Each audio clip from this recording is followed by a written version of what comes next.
de definir quais os cartórios que vão para provimento, quais os que vão para remoção. Vamos lá. 17. Ao concurso de remoção, somente serão admitidos titulares que exerçam a atividade por mais de 2 anos. Isso aqui causa encrencas aí, por quê? Porque não são todos os estados que demora coisa para sair. Tem estados que os concursos saem rapidamente. E, às vezes, o concurso sai rapidamente, sai antes dos últimos titulares terem alcançado esses 2 anos.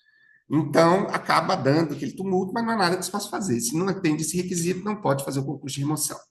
Uma outra coisa que se pergunta com muita frequência é se é possível você, por exemplo, ter mais de 2 anos numa delegação no estado do Paraná e você agora vai participar do concurso do Pará, você querer participar da remoção do Pará, utilizando esses 2 anos de atividade lá do Paraná. Então, isso não é admissível sob hipótese alguma. Tá? Hoje, pelo menos dentro da regra vigente, esses 2 anos devem ser exercidos no estado em que vai se prestar. A legislação estadual disporá sobre normas e critérios para o concurso de remoção. Aos que ingressaram por concurso nos termos do artigo 236 da Constituição Federal, ficam preservadas todas as remoções reguladas pela lei estadual ou Distrito Federal homologadas pelo respectivo Tribunal de Justiça que ocorreram no período anterior à publicação dessa lei. Então, nós temos um grande problema, é que a Lei 8935 é de 1994 e a Constituição é de 1988. Então, entre 88 e 94, o critério de remoção, de permuta, era uma bagunça. Aí veio a Lei 8935, organizou e tinha várias situações assim que até hoje dão briga. Por exemplo, nós tínhamos situações de estados, como é o caso da Bahia e outros estados aí, em que todos os cartórios eram estatais. Então, era muito comum a designação de servidores públicos do tribunal para ficarem responsáveis por essas serventias. E aí, num determinado momento, num passe de mágica, todos esses servidores foram titularizados, alguns em serventias milionárias, e isso, muita gente não concorda com isso, está uma briga danada, tem torcida para ambos os lados. Os candidatos serão declarados habilitados na rigorosa ordem de classificação do concurso. Eu não vou ler as questões que a gente já fez, mas eu vou, porque já estão lá, mas eu vou só lembrar o enunciado. Um candidato interessado em participar de concurso público para a delegação de serventias extrajudiciais buscou informações sobre os requisitos necessários. Foi informado de que a lei estabelece critérios objetivos, que incluem aspectos de formação, aptidão civil, comprovação de idoneidade, todos indispensáveis para a delegação. O candidato também perguntou se a lei exige a conclusão de curso específico ou se há exceções para quem já atua serviço há muitos anos. Esse é o tipo de enunciado que ele quer saber realmente de tudo que está ali na lei. Então, a letra B, a lei exige habilitação em concurso público, nacionalidade brasileira, capacidade civil, quitação com as obrigações eleitorais e militares, diploma de bacharel em direito e conduta condigna. Próximo, ao ser questionado sobre a composição da comissão organizadora de concurso de outorga de serventias, um servidor explicou que a lei determina a participação de representantes de diferentes instituições, garantindo equilíbrio entre órgãos públicos e profissionais da área. O candidato quis saber se essa composição vale para todas as fases do certame ou apenas para a etapa de provas. Nós temos a fundamentação na letra B, que diz o seguinte, vamos acompanhar. O concurso é realizado pelo Poder Judiciário, com participação em todas as fases da OAB, do Ministério Público, de um notário e de um registrador. Quando nós vamos para a fundamentação, os concursos serão realizados pelo Poder Judiciário, artigo 15, com a participação em todas as suas fases, ele queria saber até que fase, né, da OAB, do Ministério Público, de um notário e de um registrador. Agora vem o filé mignon do nosso Professor, vídeo de hoje. Pode falar. eu tenho uma dúvida. O que significa conduta condigna? Isso é regulamentado? Tem um parâmetro? Ou é subjetivo pelo tribunal, professor? Nós não, eu pelo menos desconheço, Henrique, que haja uma norma de caráter aberto, né? Então, normalmente, aqui nós temos, vamos ver onde é que está aqui, só para a gente, Estão 36 lá que aqui, colocou. né? Aqui, ó, exatamente, 14.6. Verificação Isso. de conduta condigna para o exercício da profissão. Nós temos uma etapa no concurso de cartório, que é a etapa de documentos, tá? Nessa etapa de documentos, são estabelecidos assim claramente quais são as certidões que a pessoa precisa apresentar. Achei muito importante, Henrique, você ter feito essa observação. Por quê? Porque nós já tivemos alguns absurdos em concurso público em que um cidadão ele foi reprovado na fase documental porque ele tinha promovido uma ação de execução. Então, ele promoveu uma ação de execução de um cheque contra um devedor, constava essa ação, opa, então vamos eliminar ele do concurso. Ou seja, será que nós podemos interpretar que qualquer ação que a pessoa tenha promovido ou feito vai de alguma forma afetar? Isso é um absurdo que não tem tamanho, isso foi derrubado, tem o menor cabimento. Mas eu quis tocar nesse absurdo porque acontece com muita frequência. A pessoa, por exemplo, ela tem uma execução contra ela, tá nome sujo, tá no Serasa e tem uma execução, seja uma execução fiscal, uma execução de título de crédito, e ela tem aquilo ali. A pergunta que nós temos que fazer, isso é questão de concurso, isso é disciplinado na jurisprudência, tá?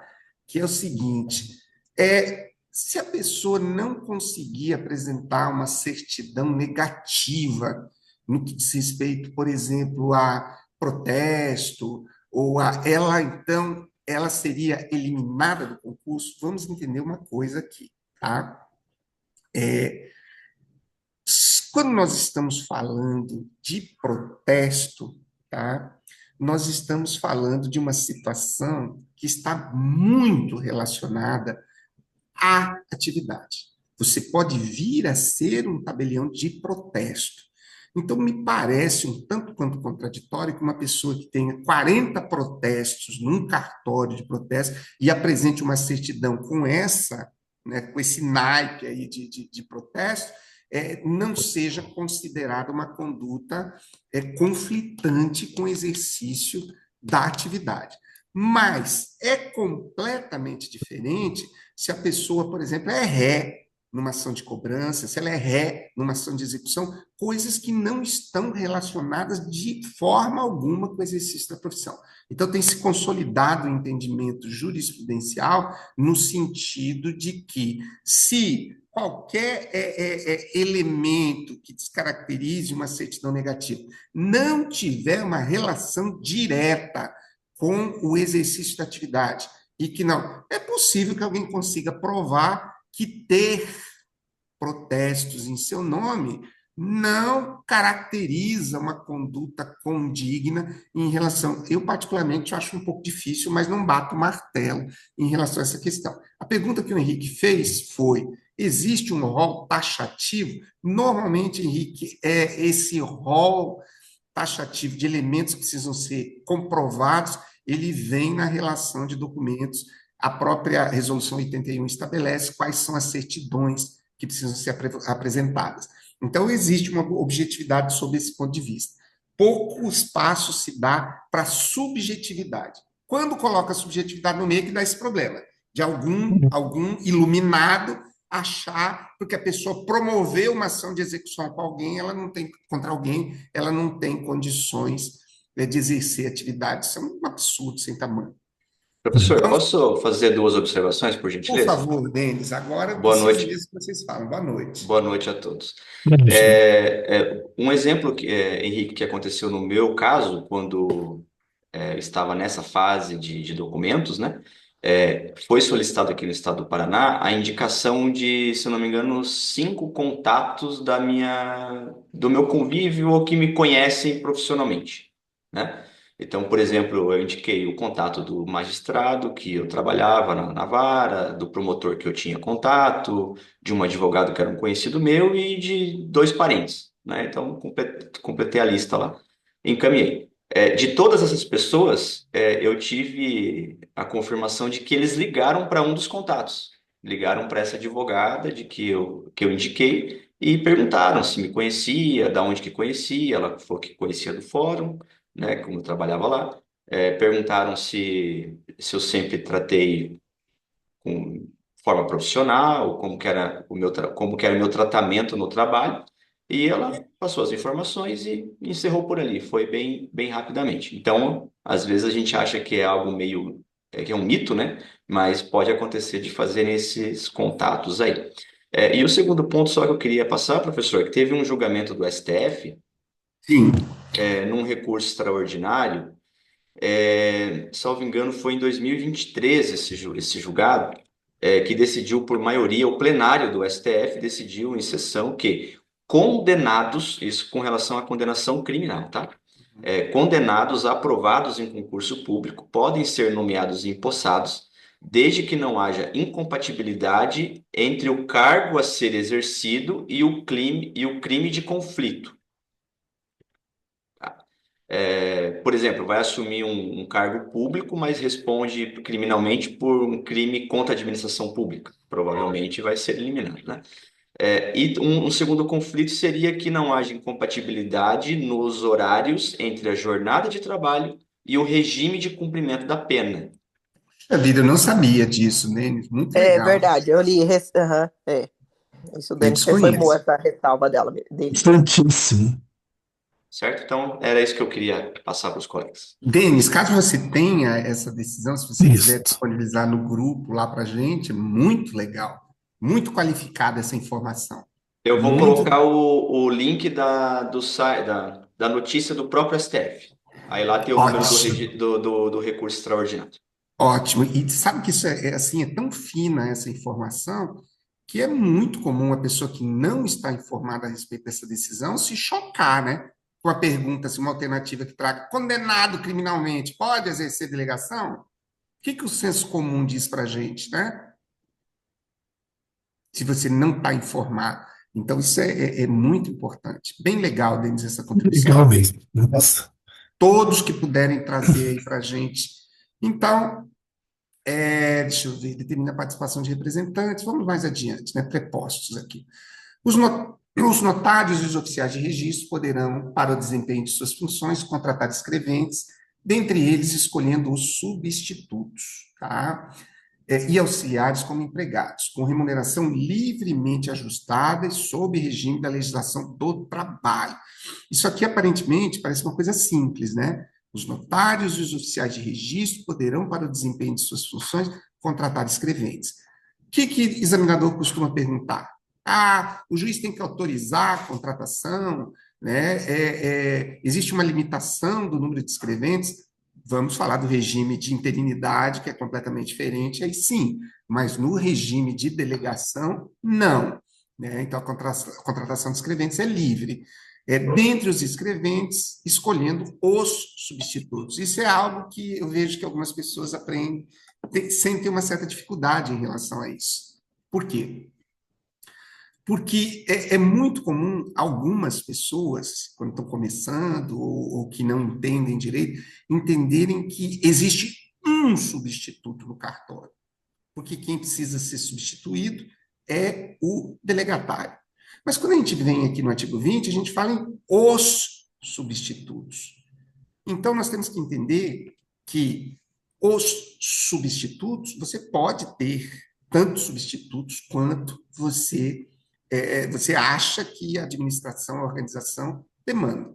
No entanto, um dos substitutos somente vai ser aquele que substitui o delegatário na sua ausência e impedimento, tá? Então, vamos estar bem claro. Então, normalmente, dentro da organização da serventia, nós temos os auxiliares, os escreventes substitutos e aquele escrevente substituto que irá substituir o delegatário na sua ausência ou impedimento. Então, pode contratar escrevente, dentre eles escolhendo substitutos e auxiliares como empregados. Essa remuneração é livremente ajustada, né, e sob o regime da legislação do trabalho, é privado sempre. Existem algumas exceções em São Paulo, mas me parece que é só em São Paulo, né? em que existe um certo hibridismo por conta de um regime anterior.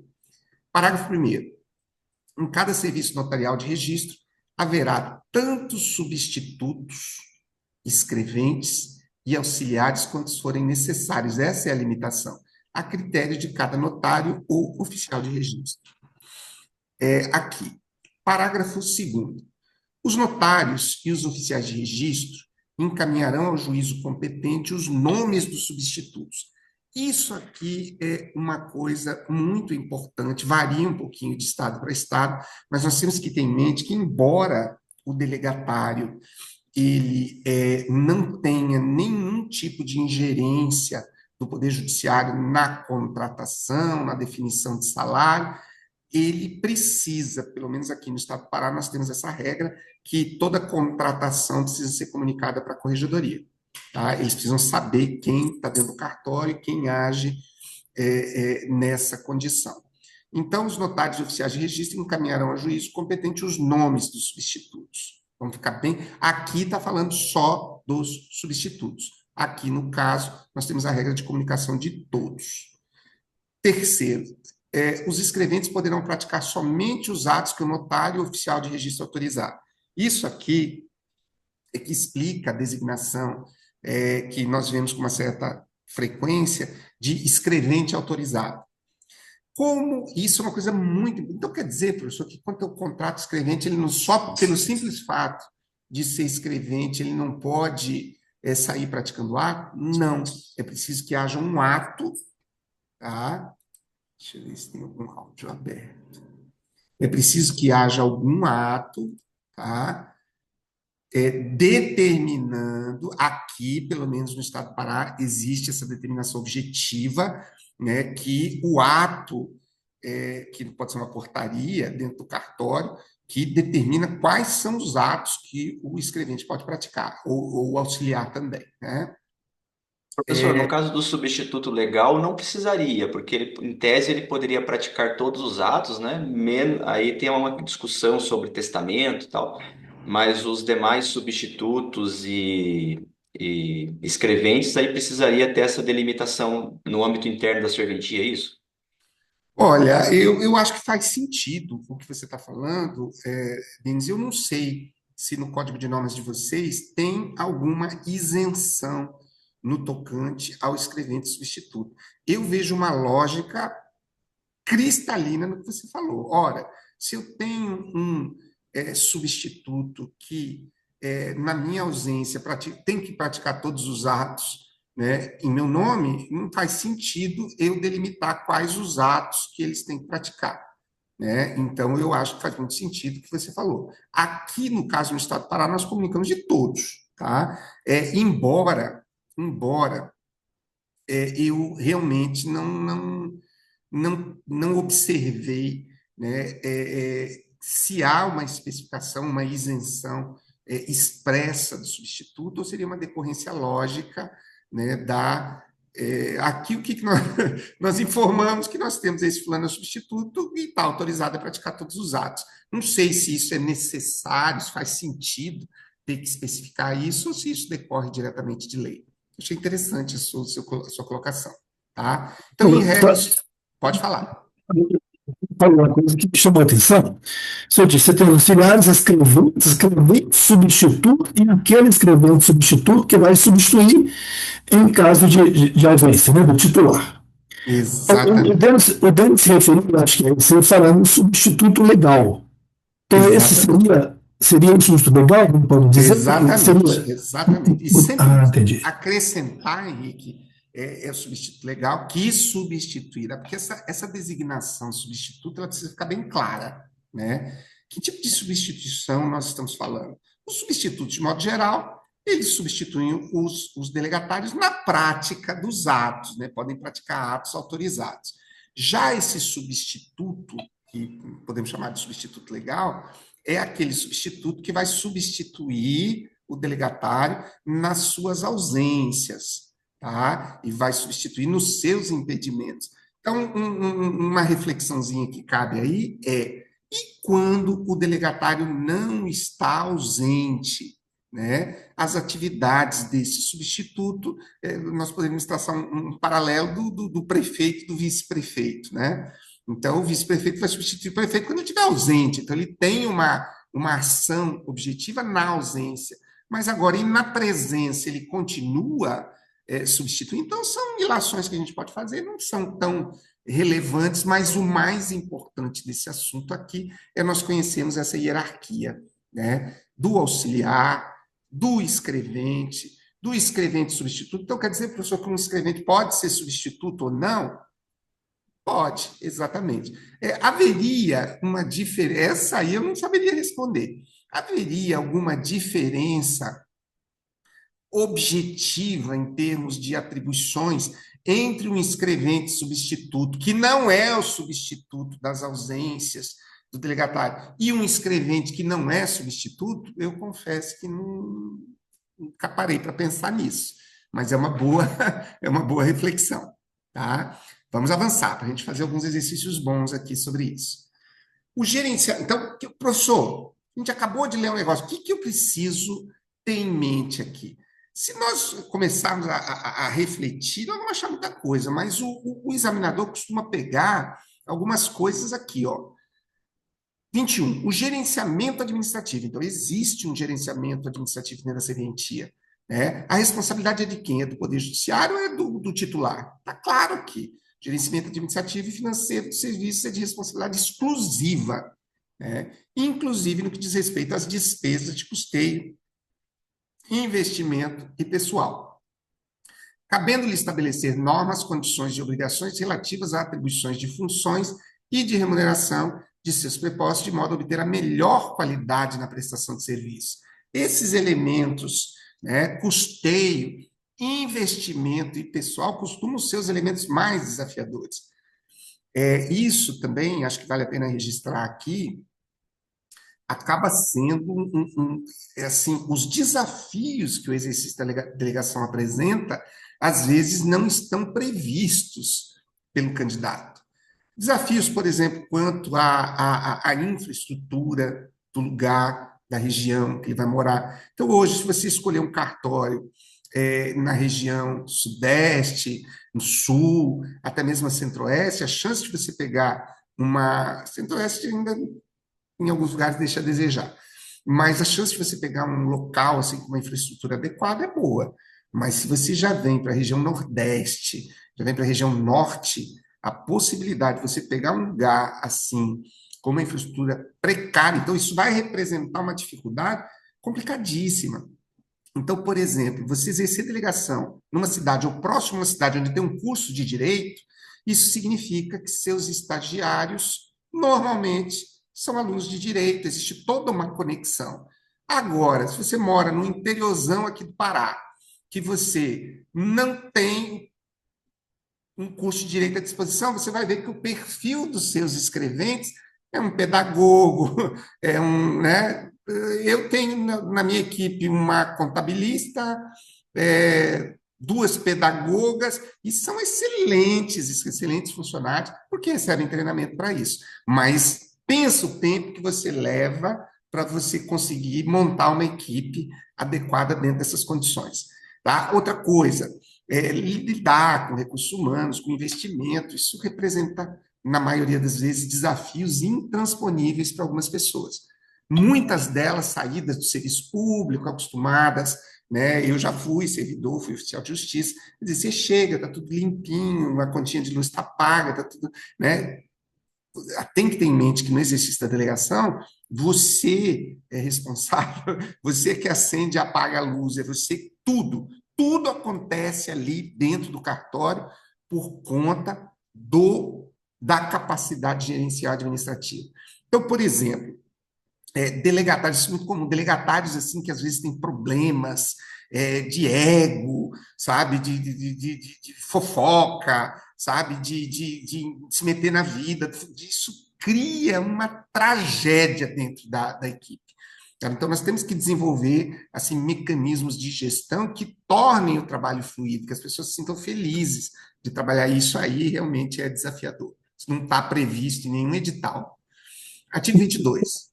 Os notários e oficiais de registro são civilmente responsáveis por todos os prejuízos que causarem a terceiro, por culpa ou dolo. Nós temos essa previsibilidade aqui da responsabilidade subjetiva, pessoalmente pelos substitutos que designarem ou escreventes que autorizarem, assegurado o direito de regresso.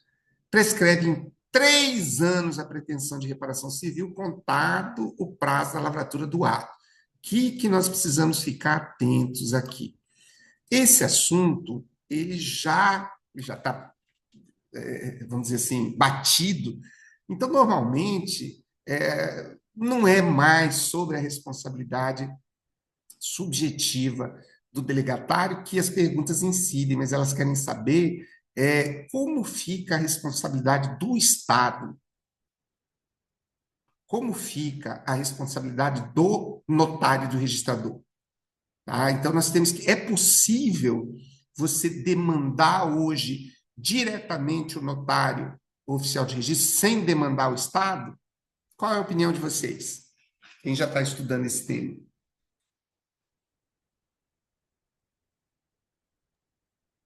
Não pode, né, professor? Primeiro é o Estado, né? Essa é a regra que tem prevalecido. É a Uhum. responsabilidade objetiva do Estado, e o Estado pode, né, exercer o direito de regresso. E, nesse sentido, a responsabilidade subjetiva do notário e do registrador é avaliada. Tudo bem. Então, o que Aí nós. só um, Por desculpa, professor, favor, não tem interromper. nada que Aí, desculpar, pode aí só falar. na questão do julgamento do STF, é que no caso da existência de dolo-culpa, o direito de regresso deve ser exercido pelo Estado, sob pena de improbidade administrativa do administrador, né? Então tem esse complemento, né? Então não é só que tem que entrar, não é só garantido o regresso, é meio quase que uma imposição, né, da lei, quer dizer, da lei não, que foi fixado no julgamento do STF, Isso. de entrar com essa ação regressiva sob pena de improbidade administrativa. Muito bom, muito boa a sua observação, Denis, muito boa mesmo. Até mesmo que faz muita diferença, e é nesses detalhezinhos que o examinador às vezes pega a gente, né? Vamos lá, Doutor, pode falar. Não está dando para entender. Não está saindo o áudio. então eu vou desligar e validar para ver se conserta, tá? Eu vou desligar e ligar de novo para ver se conserta aqui no display, tá? Sorry. Henrique, eu não consegui entender nada que você falou, não sei se os colegas entenderam. Tá bem, tá bem. Não tá totalmente distorcida assim a voz, eu não sei por quê. Não sei se é o microfone ou talvez a internet. Bom, um pouquinho mais adiante, tente de novo, pode ser só de repente problema de conexão, tá bom? Artigo 23. A responsabilidade civil independe da criminal, tá? Artigo 24. A responsabilidade criminal será individualizada, aplicando-se no que couber a legislação relativa a crimes contra a administração pública. A individualização prevista no CAPT não exime os notários e oficiais de registro de sua responsabilidade. Acho que vai dar para a gente avançar bem aqui, tá? Vocês viram que ficaram alguns temas aí que a gente precisa de apoio jurisprudencial para ter uma compreensão um pouco mais ampla, tá? Embora os limites do nosso estudo aqui estejam centrados na 8935, essas contribuições que os colegas aqui, o Denis está dando, essa decisão, aquela decisão, isso vai dando consistência para a gente, para uma segunda fase, para uma prova oral, e em muitos casos isso está sendo exigido na preambular. Como é que o posicionamento dos tribunais aí a respeito desses assuntos, tá? Então vamos lá. Em um encontro com novos titulares de serventias, um juiz corregedor explicou que cada cartório pode estruturar sua equipe de acordo com as suas necessidades, desde que observadas as regras trabalhistas. Foi ressaltado que a lei permite a contratação de escreventes, substitutos e auxiliares como empregados, com remuneração livremente ajustada entre as partes. Um dos participantes quis saber se havia um número mínimo ou máximo de funcionários previstos em lei, ou se essa definição ficaria totalmente a critério do titular, levando em conta a demanda de serviços e o padrão de qualidade esperado pelo Poder Judiciário. Então vamos lá. Letra A, o número de empregados é limitado? Não, né? O tabelião oficial pode contratar livremente observando a legislação trabalhista e sua necessidade pessoal? Pode, sim. Eu vou querer abrir agora um espacinho só para a gente falar sobre um assunto. Se o regime da legislação do trabalho ele precisa ser respeitado no ambiente notarial e registral, eu perguntei a vocês, qual é a regra que prevalece hoje sobre a sucessão trabalhista?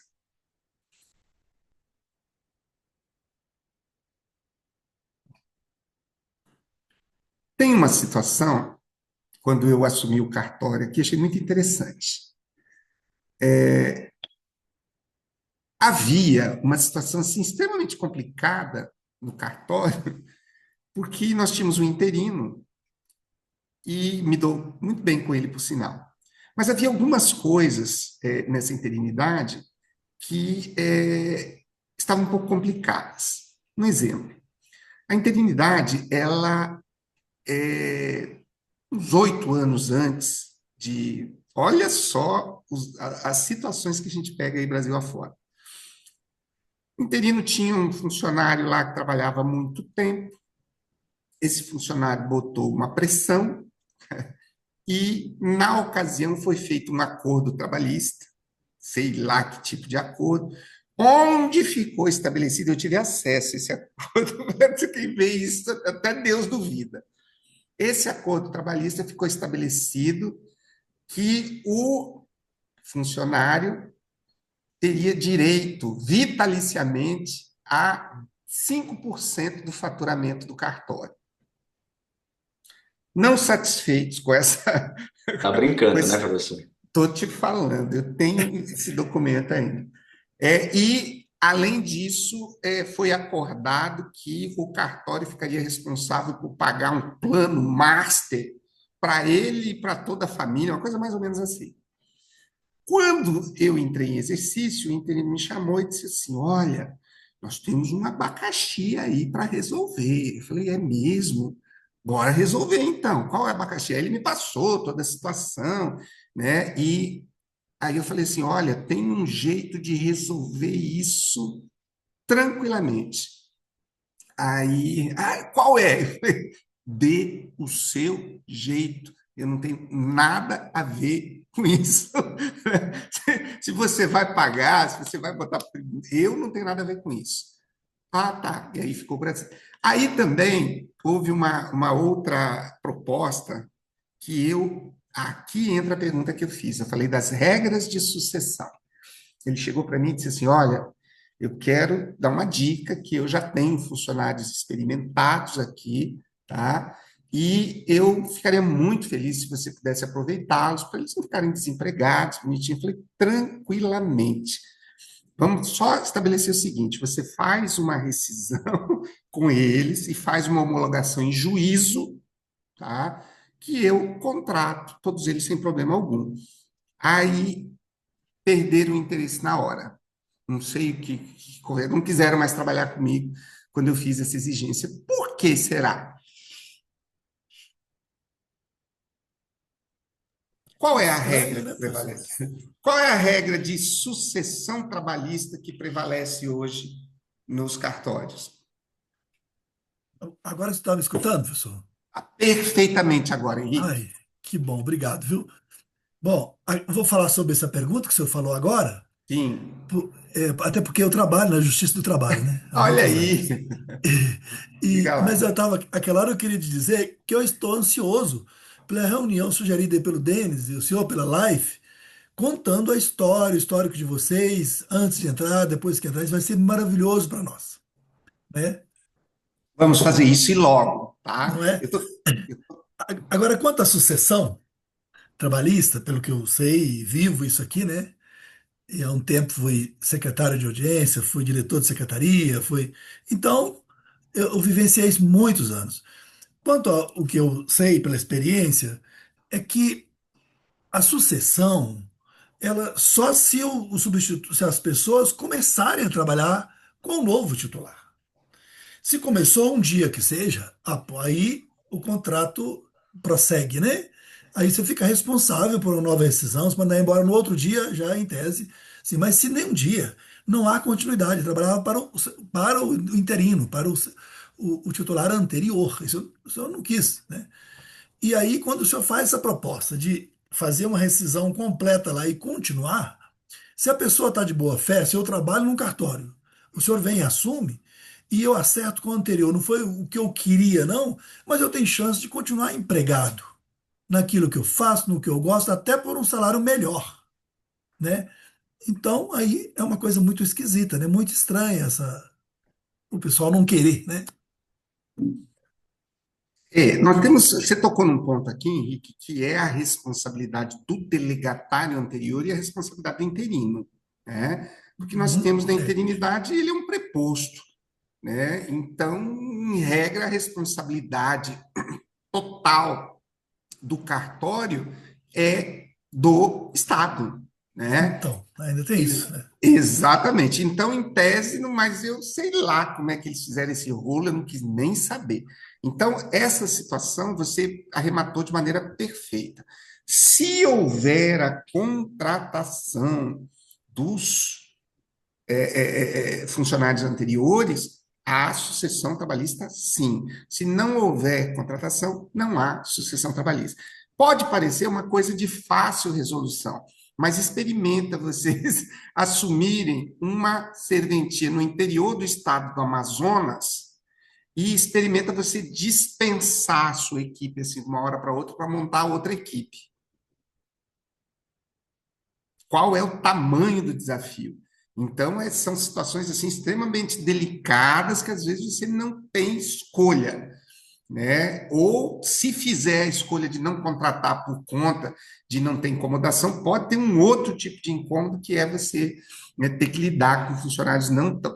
Existem situações também, principalmente em tabelionato de notas, onde existe mais de um tabelionato de notas, que em alguns casos, não é tão frequente, mas existe, o tabelião fica refém do escrevente, que quer comissão, e se o tabelião não se submete, esse escrevente sai do cartório e leva uma carteira de cliente com eles para outro tabelionato. Então, são várias situações assim que a matemática não é bem assim, 2 mais 2 são 4. Vamos lá. Artigo 20. Eu quero ver se a gente consegue entrar em assunto novo ainda hoje. Os notários e os oficiais de registro poderão, para o desempenho. Gente, se eu falar alguma impropriedade, como eu disse, aqui eu sou colega de vocês têm toda a liberdade. Olha, eu queria pontuar isso, é super bem-vindo. Eu adoro isso, porque assim eu aprendo. Os notários e os oficiais de registro poderão, para o desempenho de suas funções, contratar escreventes, dentre eles, escolhendo substitutos e auxiliares, como a gente já falou, como empregados com remuneração livremente ajustada e sob o regime da legislação do trabalho. Em cada serviço notarial haverá tanto substitutos, escreventes e auxiliares quanto forem necessários. Eu peço a gentileza de alguém fazer a leitura para mim do enunciado da questão de número 39.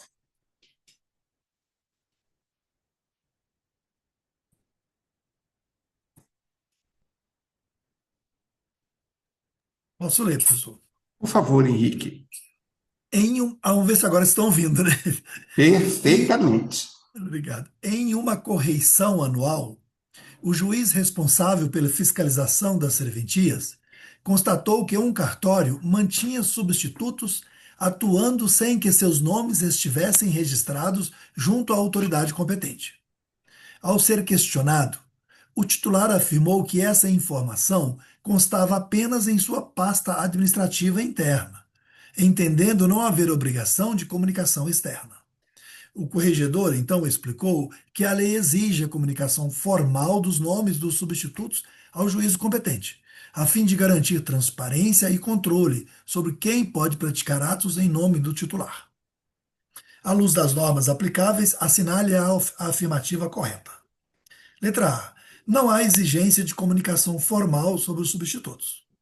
Letra B. A comunicação deve ser feita ao Ministério Público. Letra C. Os nomes dos substitutos devem ser encaminhados ao juízo competente. Letra D. Basta anotar os nomes no livro de registro interno da serventia. E letra E. A comunicação é obrigatória apenas quando solicitada. Muito bem. Gabarito. Letra C, né?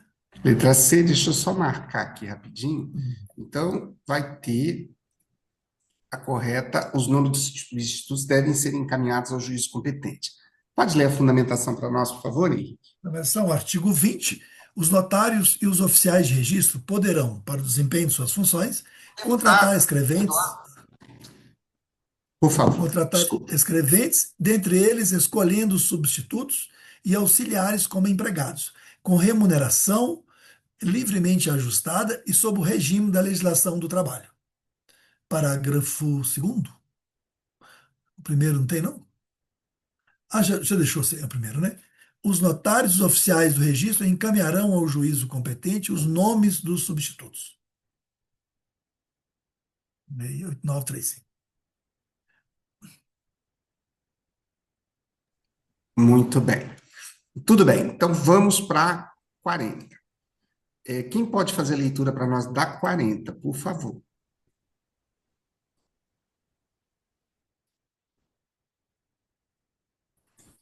Posso ler? Estão me escutando? Por gentileza, Rafaela, estamos sim. Bem, Em um cartório de registro civil, um escrevente com vários anos de experiência começou a realizar atos por conta própria, sem que o titular tivesse autorizado expressamente. Ao argumento, o oficial esclareceu que, embora o escrevente seja peça fundamental na rotina da serventia, a lei restringe sua atuação apenas aos atos previamente autorizados pelo titular, sob pena de nulidade e responsabilidade funcional. Essa regra busca garantir controle sobre os atos praticados e proteger a segurança jurídica dos registros. À luz das normas aplicáveis, assinale a alternativa correta. O escrevente pode praticar quaisquer atos da serventia sem autorização. B.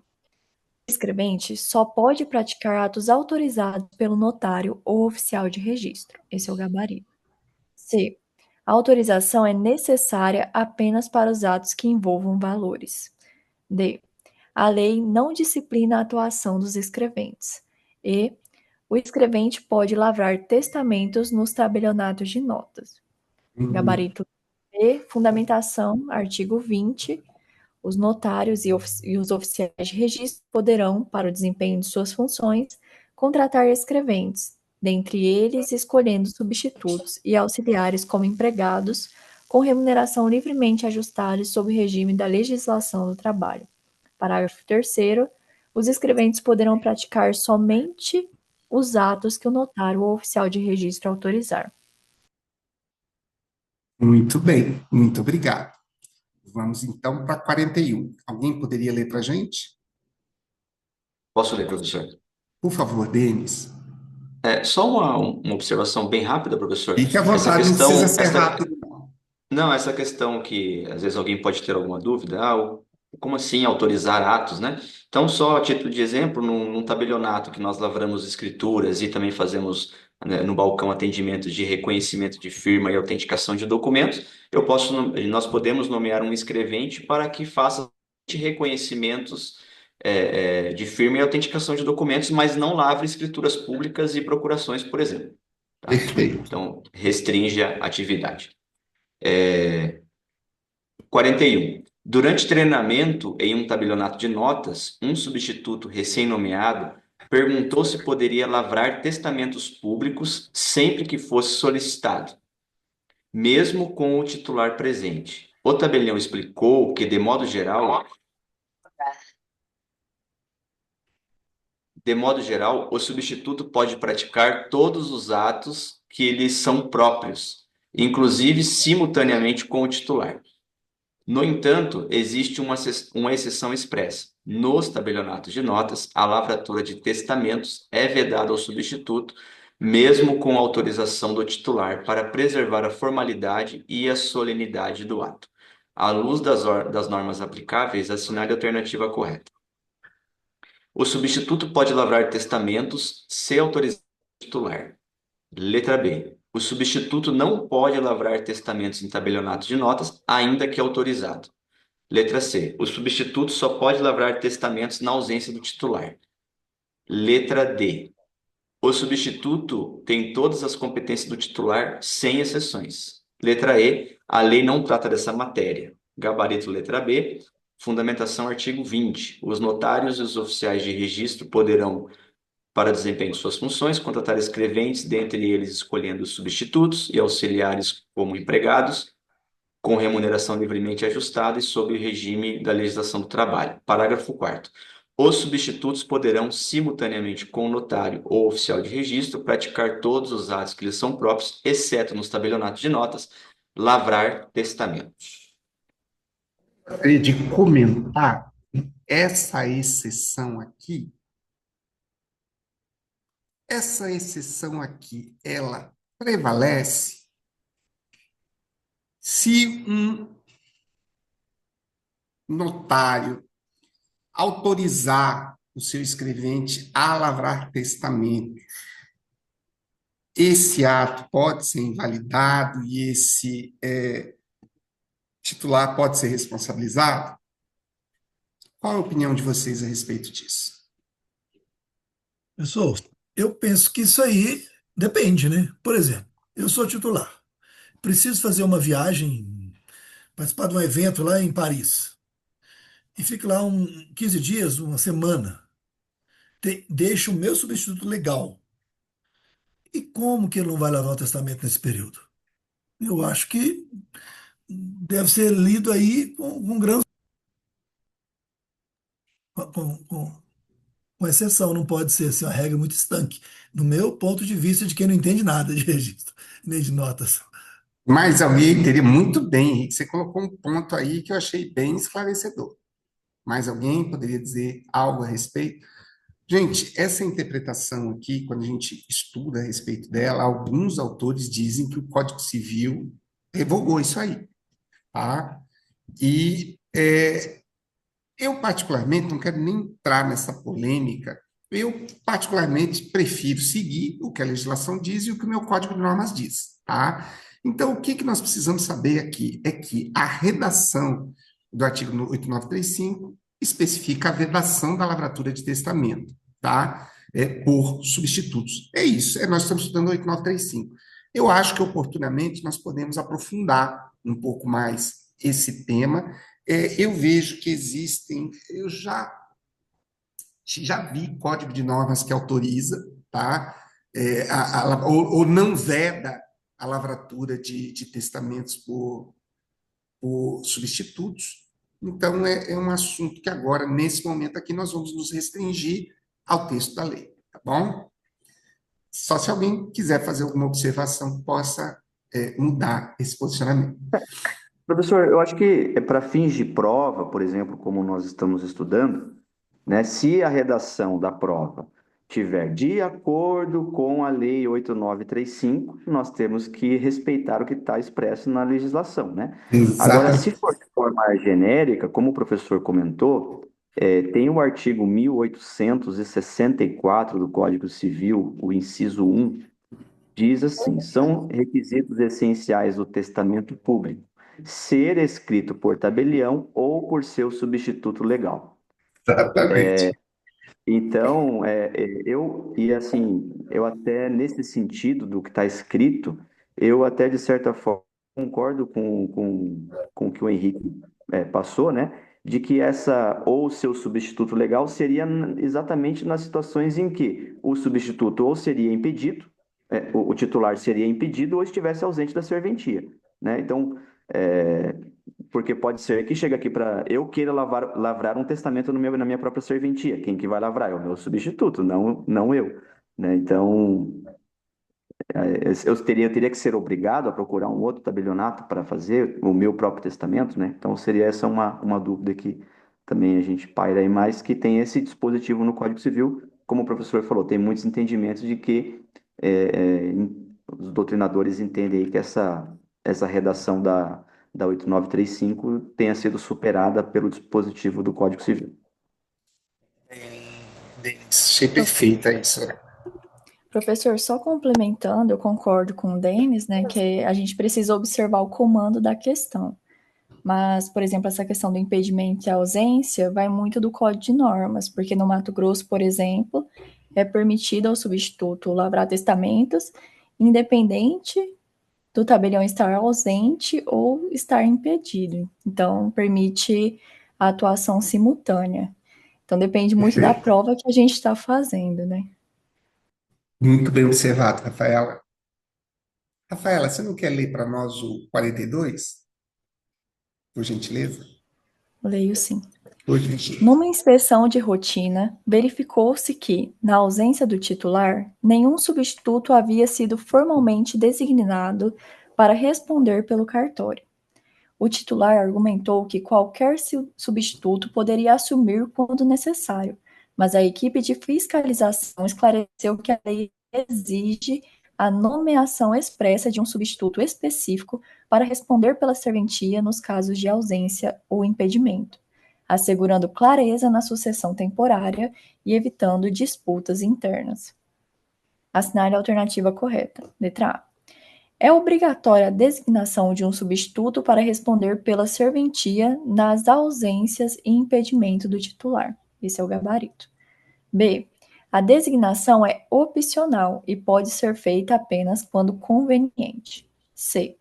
A designação deve ser feita pelo juiz corregedor. D. Qualquer escrevente pode assumir na ausência do titular sem designação formal. E. A lei não prevê regras para substituição do titular. Artigo 20, parágrafo 5º. Dentre os substitutos, um deles será designado pelo notário ou oficial de registro para responder pelo respectivo serviço nas ausências e nos impedimentos do titular. Muito bem. Vamos, capítulo novo, era aqui que eu estava querendo chegar. Das incompatibilidades e impedimentos.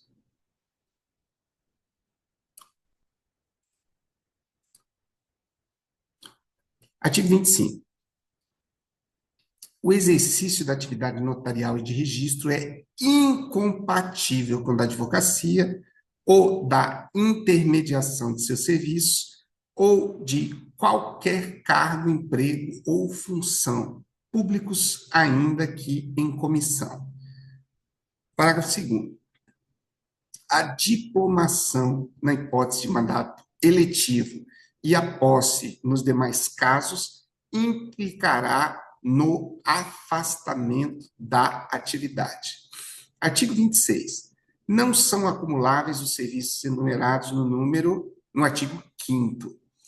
Aqui nós já vamos falar das regras de acumulação, né? Nós falamos lá nas especialidades, no artigo 5º, e agora nós partimos da regra. Olha só, gente. Isso aqui merece uma atenção redobrada.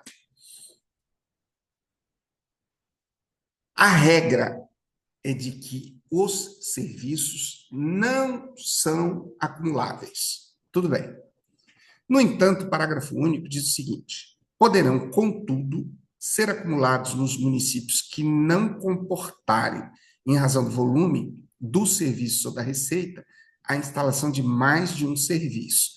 Então, a regra já tem uma exceção aqui no parágrafo único, onde a acumulação é autorizada nos municípios por questões de volume de serviços ou da receita.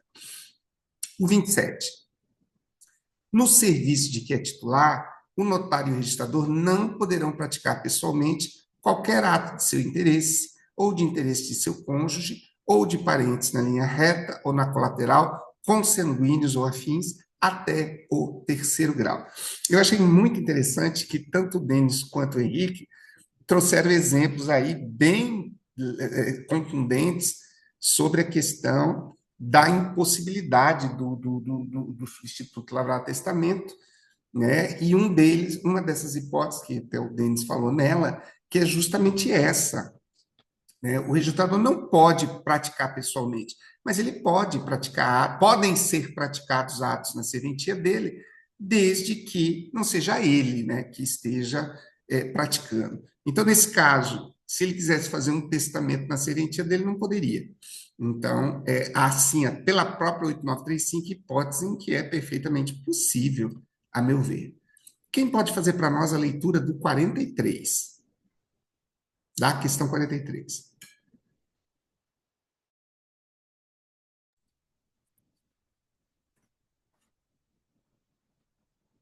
Vamos lá, gente, coragem.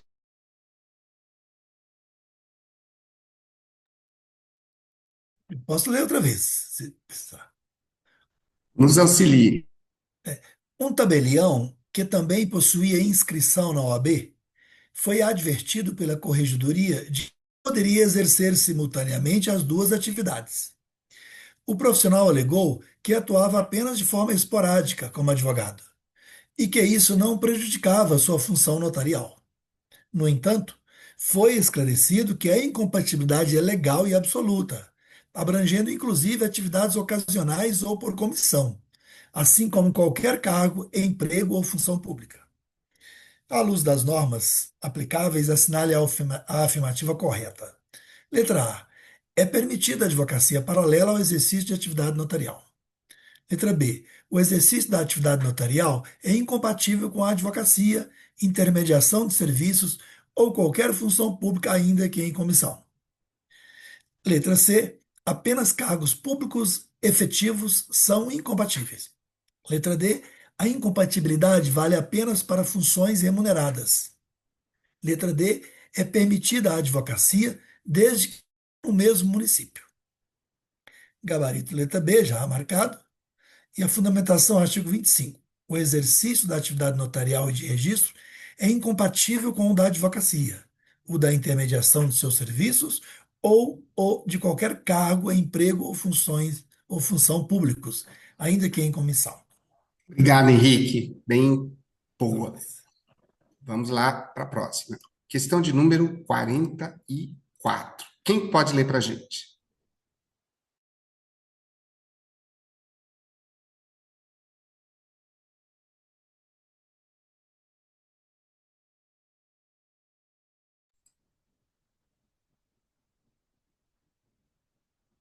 Bora, gente.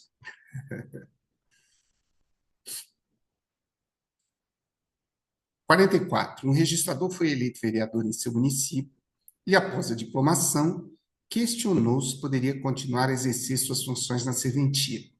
Foi informado de que a lei prevê afastamento automático da atividade, seja na hipótese de mandato eletivo ou outras situações de investidura em cargo ou em função pública. À luz das normas aplicáveis, assinale a afirmativa correta. Afastamento apenas se o mandato for federal? Não. Afastamento apenas se o cargo for remunerado? Não. Letra C. A diplomação em mandato eletivo ou a posse em cargo público implica em afastamento da atividade. Tem uma perguntinha que eu quero fazer aqui para vocês. Letra D. O afastamento somente após decisão judicial? Letra E. O afastamento é opcional? Fundamentação. O artigo 25. O exercício da atividade notarial de registro é incompatível com a da advocacia ou da intermediação de seus serviços ou de qualquer cargo, emprego, função públicos, ainda que em comissão. Parágrafo 2º. A diplomação na hipótese de mandato eletivo e a posse nos demais casos implicará no afastamento da atividade. Nós temos que ter em mente aqui que, aparentemente, existe uma incompatibilidade aqui. Olha só, vamos voltar ali. O exercício da atividade notarial de registro é incompatível com o da advocacia, o da intermediação de seus serviços ou de qualquer, sem exceção, cargo, emprego, função públicos, ainda que em comissão. A diplomação, na hipótese de mandato coletivo, e a posse, nos demais casos, implicará no afastamento da atividade. nós temos que verificar aqui uma coisa, que a única hipótese de cumulação que nós temos na atividade notarial e registral na verdade, assim, se a pessoa passa a exercer, ou melhor, ela toma posse num cargo público, ela perde a delegação, porque é incompatível com a delegação, tá? Eu não posso me licenciar da delegação e entrar na posse de um cargo público, tudo bem? E depois retornar para a delegação. Agora, é perfeitamente possível a diplomação em mandato eletivo, ocorrendo, então, o afastamento da atividade. Então, eu acho que esse parágrafo 2º, quando fala da posse, eu não sei se ele está... eu, pelo menos, não consegui vislumbrar a possibilidade, né, de você tomar posse num cargo público e tão somente se afastar da atividade, podendo voltar, como ocorre no caso da diplomação. Tem um outro ponto também, nós temos um provimento, que agora de cabeça eu não me lembro qual que foi absorvido pelo 149, Código Nacional de Normas, que ele traz uma importante deliberação a respeito dessa questão, que e vamos ver como é que vocês estão nesse ponto. Esse afastamento da atividade é remunerado ou não? Sim, remunerado. Sim, remunerado. Pois é, remunerado, exatamente, é isso mesmo. Então, ele é remunerado. Então, nós temos um regime jurídico diferente, né, da diplomação e da posse. Tá? Se alguém conhece alguma exceção no que diz respeito à posse, eu conheço uma e posso relatar. Não haverá nenhuma incompatibilidade do exercício da atividade notarial, por exemplo, com o serviço público, se o serviço público for de professor. Isso, eu ia te perguntar, professor. Exatamente. Isso quem já está na estrada há mais tempo já se liga na hora, né? Professor, é completamente incompatível? Não, tem um aí que dá, né? Tudo bem. Então, vamos mais adiante. Muito bem, Henrique, está ligado. Vamos agora, como diz a expressão em alguns estados, a porca entorta o rabo. Por quê? Olha que coisa querida. Você estudar isso aqui para uma prova oral é uma delícia. A gente aí tem que forçar a barra. Vamos lá. Dos direitos e deveres. 28. Os notários e os oficiais de registro gozam de independência no exercício de suas atribuições, têm por direito a percepção de emolumentos integrais. Isso aqui é objeto de muita controvérsia por conta dos repasses, né? Aqui diz que os oficiais de registro têm percepção de movimentos integrais pelos atos praticados na serventia e só perderão a delegação nas hipóteses previstas em lei. Artigo 29. São direitos do notário e do registrador. 1. Exercer opção nos casos de desmembramento ou desdobramento de sua serventia. Aqui tem uma discussão boa. Não vamos nos ater muito, porque não tem tanto tempo. Gente, durante muito tempo, perdoem que eu estou aqui, acho que é alergia, só um instantinho.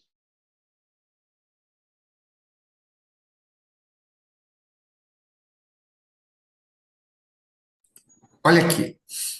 Durante muito tempo, eu não sei se vocês têm essa visão, pairava sobre a atividade uma fragilidade que me incomodava.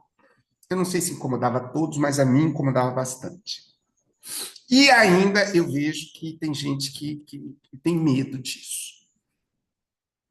Que é a possibilidade, num determinado momento, de, administrativamente, o tribunal determinar o desmembramento ou o desdobramento da sua serventia, tá?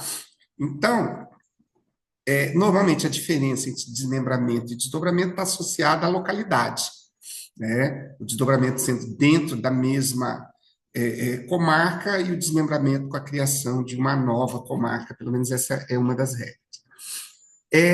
Até muito pouco tempo atrás, se você titularizasse uma serventia de 2 milhões e uma norma administrativa determinasse a criação de 2 cartórios, você teria o direito de optar por qual deles você iria, em qual deles você iria exercer a delegação. Eu sempre achei de uma fragilidade assim absurda, porque vocês imaginem a situação assim. Vamos supor que um de nós, por merecimento, venhamos a titularizar um cartório que fatura 15 milhões, não, vamos baixar um pouquinho, que fatura 10 milhões por semestre. Olha que coisa linda, né? Um registro de imóveis aí, de capital, ou de cidades aí com mais de 1 milhão, 2 milhões de habitantes. Olha só, e você está lá exercendo de maneira bela e formosa. Você gosta de estudar, você continua estudando e você quer fazer um concurso em outro estado. Em outro estado, você logra êxito, tá? E tira uma colocação fantástica e venha escolher uma serventia que fatura 15 milhões de reais. Muito mais próximo, onde mora a sua família. Então, você renuncia àquela de 10 milhões de reais e você entra em exercício de 15 milhões de reais. 6 meses depois que você entrou em exercício, o tribunal resolve administrativamente desmembrar a sua serventia em 3 serventias de 5 milhões, cada uma delas. Aqui, pelo inciso 1 do artigo 29, o que caberia a você?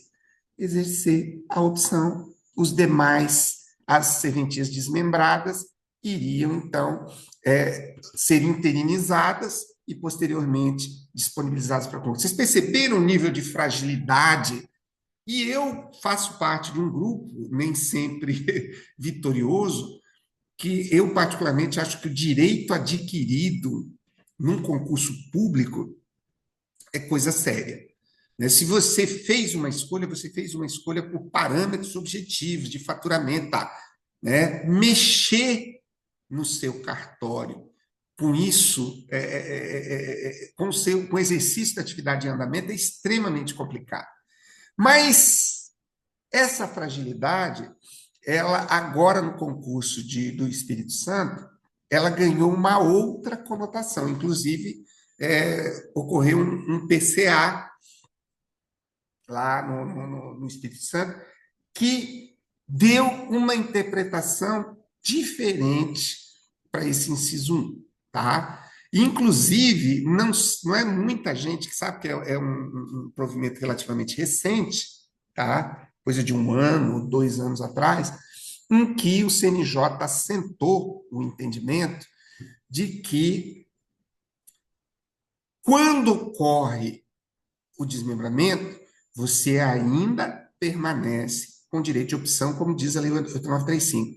Porém, os cartórios que vão ser desmembrados a partir do seu ficarão sob a sua interinidade até a vacância. Sua, ou seja, por algum motivo vagar, a sua titularidade se extinguir. Então, hoje, esse entendimento está prevalecendo. O que aconteceu no Espírito Santo? Esse entendimento, então, ele foi... o que houve, na verdade, para que esse entendimento se consolidasse? Houve uma lei de reestruturação que desmembrou alguns cartórios. Tinha o titular e houve o desmembramento. Por ocasião do concurso, os candidatos começaram a questionar o porquê que esses cartórios desmembrados aí não estavam no concurso. E isso foi parar no CNJ.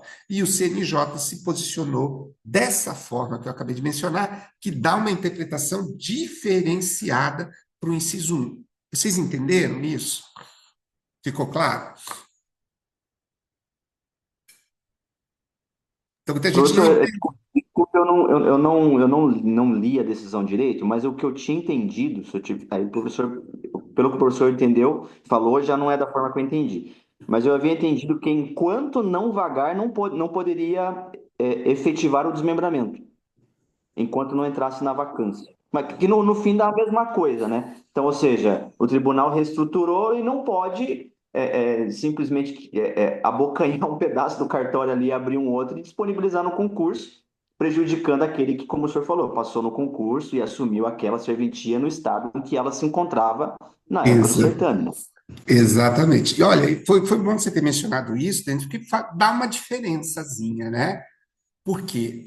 Olha só, foi bem legal você ter mencionado isso, Denis. Por quê?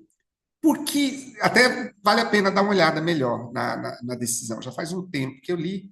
Tinha um colega agora recentemente no estado, até de Rondônia, que estava apavorado, porque o cartório dele fatura 3 milhões, e inclusive tem uma fofoca aí de Rondônia. E o tribunal simplesmente está ameaçando ele de fazer o desmembramento. Aí eu passei essa decisão para ele, ficou feliz da vida. Então, o que o Denis falou tem uma relevância muito grande, porque é o seguinte. Por isso que até eu vou ler, Denis, me surgiu a dúvida quando você falou. Por quê? Porque se a decisão decidiu, se estabeleceu no sentido de que ocorre o desmembramento, mas o titular interiniza essas unidades desmembradas, isso tem uma característica. Já se a efetivação do desmembramento ocorre com a vacância, significa que ele se mantém na titularidade.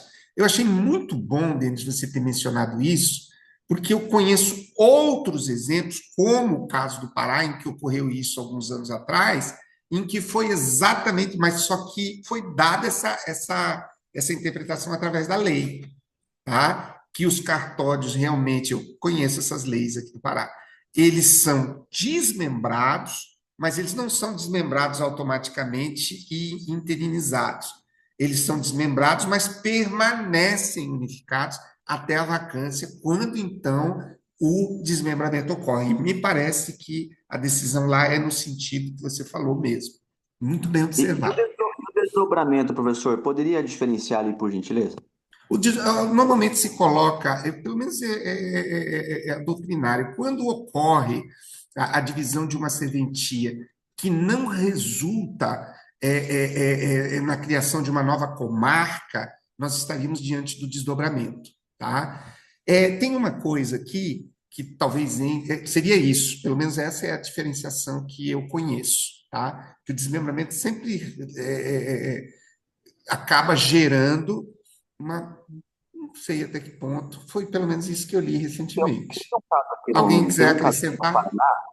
Eu não vou saber dizer para o senhor exatamente qual que é a terminologia ali, a forma utilizada. Mas no nosso concurso, inclusive, aqui de 2000, que foi, nós assumimos em 2023, tinha Sim, uma serventia que era um serviço que é chamado aqui no Paraná de serviço distrital. O serviço sim, distrital é quando ele não está na sede da comarca. Inclusive, a minha serventia é um serviço distrital. É no município, mas não é sede da comarca. E esse município ficava na região metropolitana de Maringá. sim. E a colega assumiu como agente delegado da serventia distrital. Então, ela tinha competência do registro civil das pessoas naturais e do tabelionato de notas. Posteriormente ao concurso público, na verdade, já logo na sequência, este município foi elevado à comarca, como comarca do Foro Regional de Maringá. Então, foi instalado um fórum na cidade, criados varas judiciais, e também, por ser sede de comarca, pelo Código de Organização e Divisão Judiciária do Paraná, aqui tem que ser instalado um registro de imóveis, um tabelionato de protesto, o RTDPJ, enfim. E daí eu fiquei com a dúvida, até conversei com os colegas e foi, bacana, então a colega assumiu como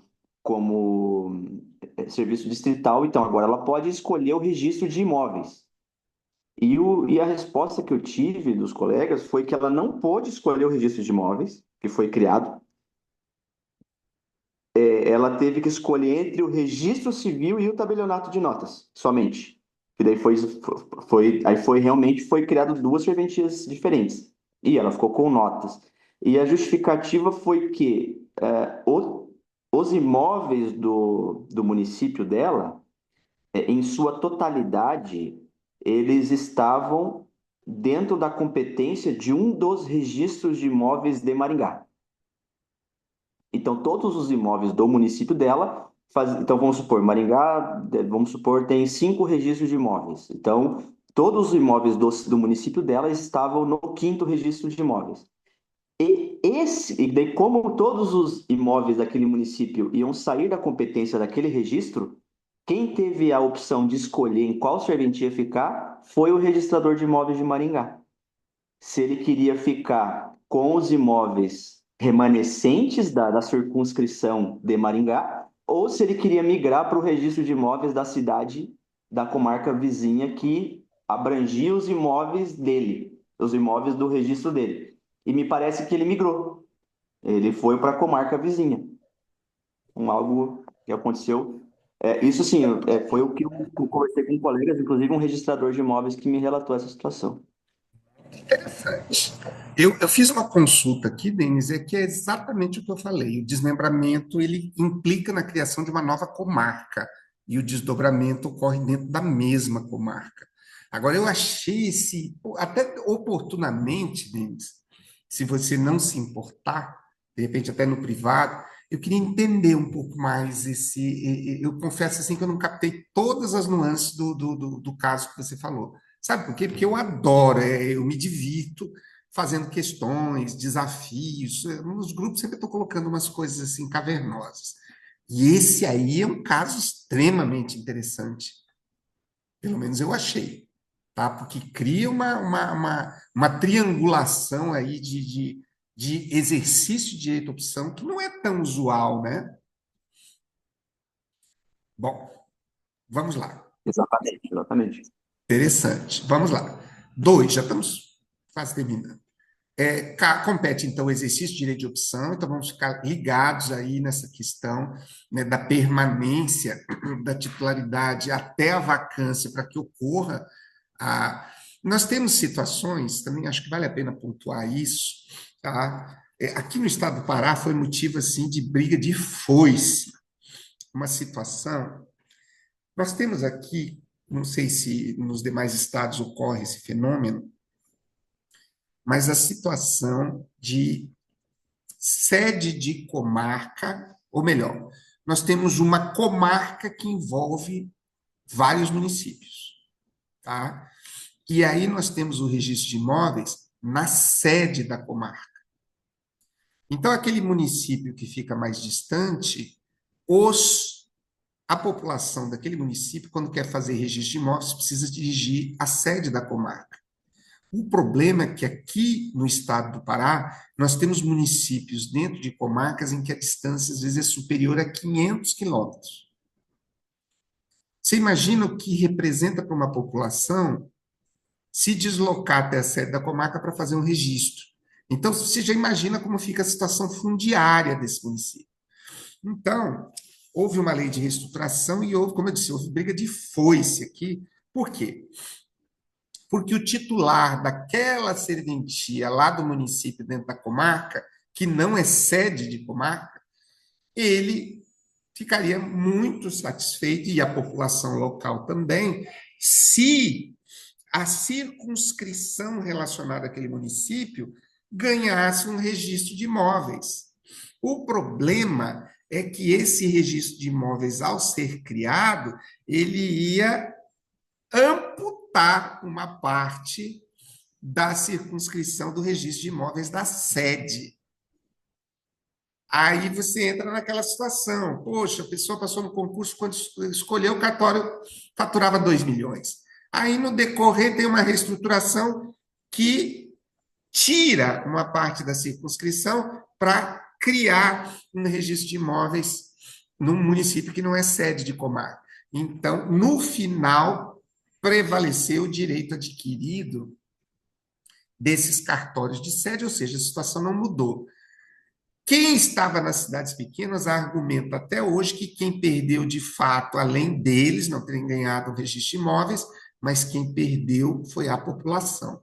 E eu não consigo discordar. Se imagina essa população, então, ela agora fica submetida a utilizar um cartório de registro de imóveis a 500 quilômetros da sua, porque tem que se preservar o direito adquirido do delegatário. É complicado, né? Então, é um contraste aí de... Eu, particularmente, acho que a coisa poderia ter sido resolvida de forma com modulação, né? Faz-se. Mas uma coisa que eu nunca consegui entender nessa, talvez vocês consigam me explicar. Eu tenho um cartório e ele está sendo ameaçado de ter essa desacumulação territorial. Eu não quero. Lógico, eu sou titular, eu não quero ter essa perda. Mas se ficar estabelecido na lei que essa desacumulação territorial vai ocorrer depois da vacância, em que é que isso me atinge?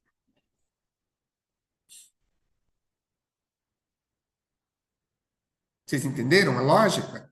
Bom, eu não quero que o território, a circunscrição do meu cartório seja mutilada, mas eu não quero que isso ocorra enquanto eu for titular.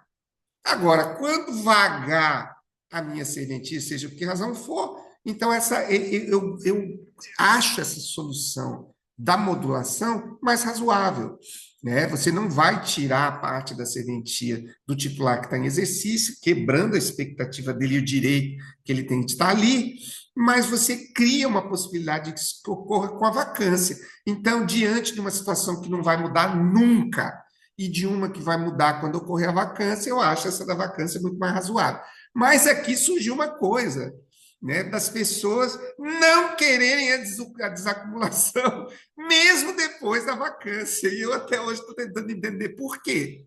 Por que alguém não desejaria que o seu cartório tivesse desacumulação territorial, divisão territorial, se isso vai ocorrer depois da vacância? Ah, não. Eu não quero que desacumule, que corte a minha circunscrição, nem quando eu estou em exercício e nem depois da vacância. Eu achei irracional. Nunca ninguém conseguiu me explicar que tipo de interesse o delegatário estaria preservando e não querer que a sua serventia fosse desacumulada mesmo depois da vacância. 30. São deveres dos notários e dos oficiais de registro. Aqui temos que ficar bem atentos. Manter em ordem os livros, papéis e documentos de sua serventia, guardando-os em locais seguros, manutenção da ordem dos livros e documentos. 2. Atender às partes com eficiência, urbanidade e presteza. 3. Atender prioritariamente às requisições de papéis, documentos, informações ou providências que lhe forem solicitadas pelas autoridades judiciárias ou administrativas para a defesa das pessoas jurídicas de direito público em juízo. 4. Manter em arquivos as leis, regulamentos, resoluções, provimentos, regimentos, ordens de serviço e quaisquer outros atos que digam respeito à sua atividade. 5. Proceder de forma a dignificar a função exercida, tanto nas atividades profissionais como na vida privada. 6. Guardar sigilo sobre a documentação dos assuntos de natureza reservada de que tenham conhecimento em razão do exercício de sua profissão. 7. Afixar em local visível, de fácil leitura e acesso ao público, as tabelas de emolumentos em vigor. 8. Observar os emolumentos fixados para a prática dos atos do seu ofício. 9. Dar recibo dos emolumentos percebidos. 10. Observar os prazos legais fixados para a prática dos atos do seu ofício. 11. Fiscalizar o recolhimento dos impostos incidentes sobre os atos que devem praticar. 12. Facilitar por todos os meios o acesso à documentação existente às pessoas legalmente habilitadas. 13. Encaminhar ao juízo competente as dúvidas levantadas pelos interessados, obedecida a sistemática processual fixada pela legislação respectiva. 14. Observar as normas técnicas estabelecidas pelo juízo competente. 15. Admitir o pagamento dos emolumentos, das custas e das despesas por meio eletrônico a critério do usuário, inclusive mediante parcelamento. Meus queridos, quero agradecer a participação de todos, tá? Lembrando que pela nossa programação, amanhã a gente tem uma atividade, como nós estávamos previstos, trabalhar com direito das obrigações até amanhã, e nós conseguimos terminar hoje, o, o encontro de manhã vai trabalhar com uma surpresa. Nós vamos trabalhar com prescrição e decadência, tá? É uma janelinha e depois nós vamos começar, muito provavelmente, com contratos, tá? Lembrando que amanhã à noite a gente também começa o estudo na 9492. Um forte abraço a todos. Alguém gostaria de falar alguma coisa? Professor, gostaria sim, se os colegas ainda puderem aguentar um minutinho. Sim, Com relação a. Eu deixei para o final aqui para não atrapalhar o andamento. pode falar. Com relação ao artigo que o professor mencionou, da hipótese do titular assumir um cargo eletivo. O professor comentou acerca do Código Nacional de Normas. Se o senhor permitir, eu posso fazer a leitura do artigo aqui que fala sobre Faz a favor, questão. Denis, por gentileza. Artigo 72 do Código Nacional de Normas. O notário ou registrador que desejarem exercer mandato eletivo deverão se afastar do exercício de serviço público delegado desde a sua diplomação. Aí havia uma previsão de que ele poderia compatibilizar com o cargo de vereador, mas foi revogado. Aí diz o parágrafo 2º, que era o parágrafo 1º e foi revogado. Parágrafo 2º. Quando do afastamento do titular,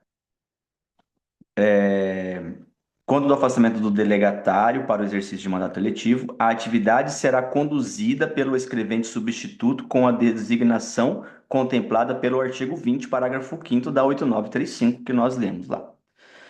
O notário ou registrador que exercerem mandato eletivo terão direito à percepção integral dos emolumentos gerados em decorrência da atividade notarial e registral que lhe foi delegada. Então, no caso, ele continua com a parte, faz ali, receitas e despesas, né? Ele só não pode praticar atos, mas a questão do receitas e despesas continua com ele, e o substituto dele vai apenas receber o salário dele normal que ele recebe, não vai receber a renda da serventia, né? Como acontece na interinidade, que o professor já mencionou anteriormente.